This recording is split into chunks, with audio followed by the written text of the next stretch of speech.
এটা বলতে গিয়ে আমির জামাত বলেছেন যে আমাদের দলের আমিরের মেয়াদ টেনিউরটা এবারই শেষ হচ্ছে, আগামী অক্টোবর থেকে আমাদের আমির নির্বাচনের ইলেকট্রাল প্রসেস শুরু হচ্ছে। এটা বুঝিয়ে উনি এটা বলতে চেয়েছেন যে আমরা দেশেও গণতন্ত্র চাই, আমাদের দলের মধ্যে গণতান্ত্রিক চর্চাটা বিদ্যমান আছে।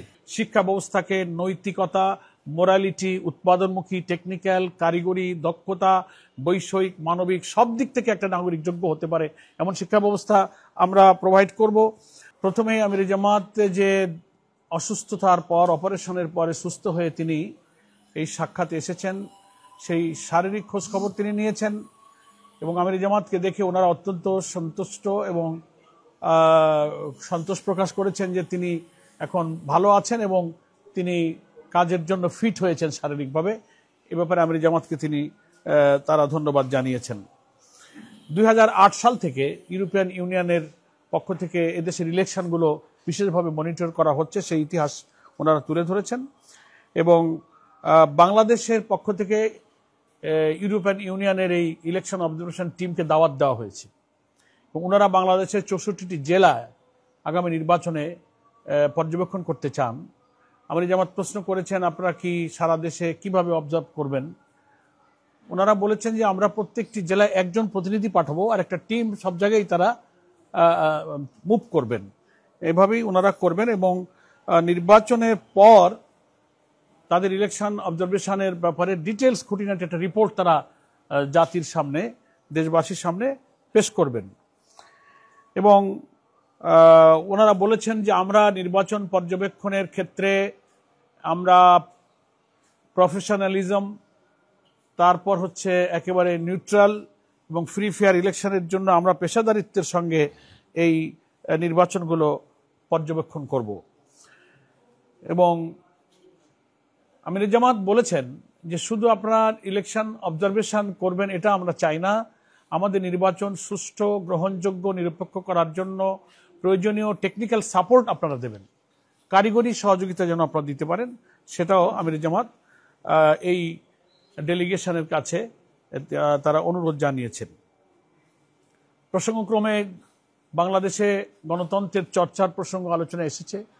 আমির জামাত অত্যন্ত স্বস্তির সাথে বলেছেন যে আমরা এদেশের গণতান্ত্রিক পদ্ধতি, নিয়মতান্ত্রিক পদ্ধতিতে বিশ্বাসী এবং জামাত ইসলামী নির্বাচনমুখী দল। আমাদের দলের মধ্যে গণতন্ত্রের চর্চা আছে, নির্দিষ্ট মেয়াদে আমাদের দলের আমির নির্বাচন হয়, প্রত্যেকটি টায়ারে নির্বাচন হয়।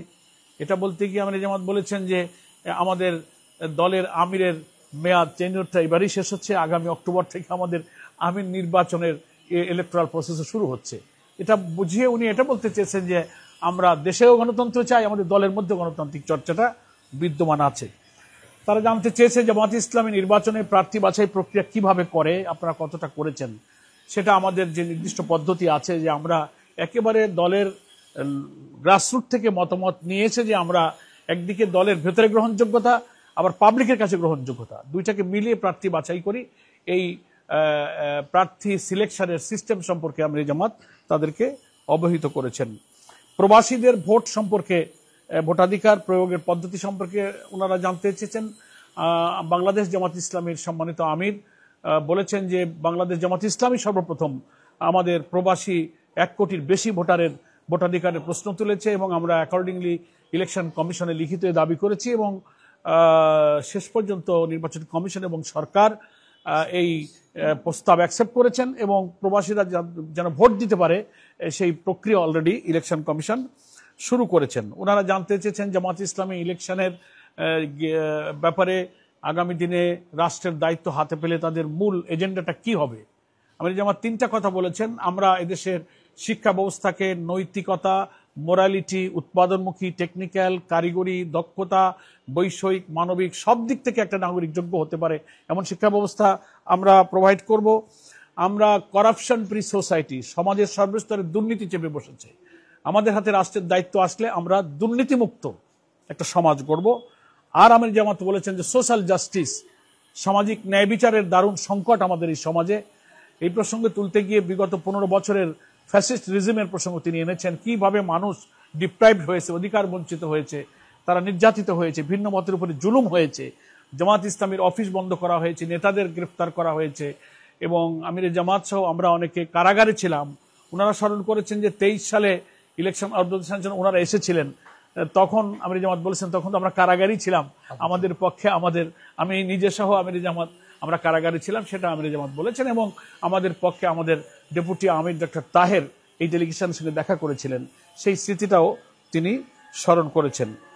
ফলে এই সব আলাপ আলোচনা আমাদের মধ্যে হয়েছে এবং আগামী ফেব্রুয়ারিতে ইলেকশন হওয়ার ব্যাপারে আমাদের চিন্তা ইচ্ছা জানতে চেয়েছেন। আমির জামাত অত্যন্ত দৃঢ়তার সাথে বলেছেন আমরা ফেব্রুয়ারিতে ইলেকশনে যেতে চাই, প্রোভাইডেড আমাদের যে রিফর্ম প্রপোজালগুলো জুলাই সনদের আইনি ভিত্তির মধ্য দিয়ে এই নির্বাচনটাই এর ভিত্তিতে হইতে হবে, তাহলে নির্বাচন ফেয়ার, ফ্রি এবং ক্রেডিবল হবে, এটা আমির জামাত বলেছেন। এরপরে বলা হয়েছে যে আমাদের ব্যাপারে সারা দুনিয়াতে এবং দেশের ভেতরে বাইরে কিছু মিস ইনফরমেশন, ডিসইনফরমেশন হচ্ছে, সেসব বিষয়ে আমির জামাত তুলে ধরেছেন, ওনারাও এটা স্বীকার করেছেন। নেক্সট আমাদের সর্বশেষ আমির জামাত যেটা ওনাদেরকে শুভেচ্ছা জানিয়েছেন যে আপনারা এখানে এসেছেন, আমরা আমাদের মতামত দিতে পারলাম, আমরা খুশি হব যে এই নির্বাচন নিরপেক্ষ করার ব্যাপারে যদি আপনারা সম্পূর্ণ পেশাদারিত্ব এবং নিরপেক্ষতা অবলম্বন করেন এবং এই নির্বাচনকে সুন্দর করার জন্য কারিগরি সহযোগিতা করেন। এবং ওনারা আশাবাদ ব্যক্ত করেছেন যে আগামী মাসে ওনারা আরেকবার দেশে আসবেন এবং নির্বাচনের তফসিল ঘোষণার আগেই আরও বিভিন্ন বিষয়ে বিভিন্ন দল এবং স্টেক হোল্ডারের সঙ্গে ওনারা আরও কিছু ঘনিষ্ঠভাবে মত বিনিময় করবেন। তো খুব সংক্ষেপে প্রায় 1 ঘন্টার মত বিনিময় তো খুব শর্টে আপনাদের সামনে আমি পেশ করেছি। আমরা ওনাদের প্রতি আমির জামাত সন্তুষ্টি প্রকাশ করেছেন এবং খুব সৌহার্দ্যপূর্ণ পরিবেশে আমরা আলোচনা করেছি এবং ওনাকে আমরা বিদায় জানিয়েছি। আপনাদের সকলকে ধন্যবাদ। আসসালামু আলাইকুম রহমতুল্লাহ বারাকাতুহু। না, পিয়ার পদ্ধতির বিষয়ে ওনারা কোনো প্রশ্ন করেননি, আর আমির জামাত এই প্রশ্ন তোলেননি। বিএনপির সঙ্গে কোনো আলোচনার প্রশ্ন ওনারাও তোলেননি, আমরাও এখানে আলোচনায় উত্থাপন করিনি। সকলকে ধন্যবাদ।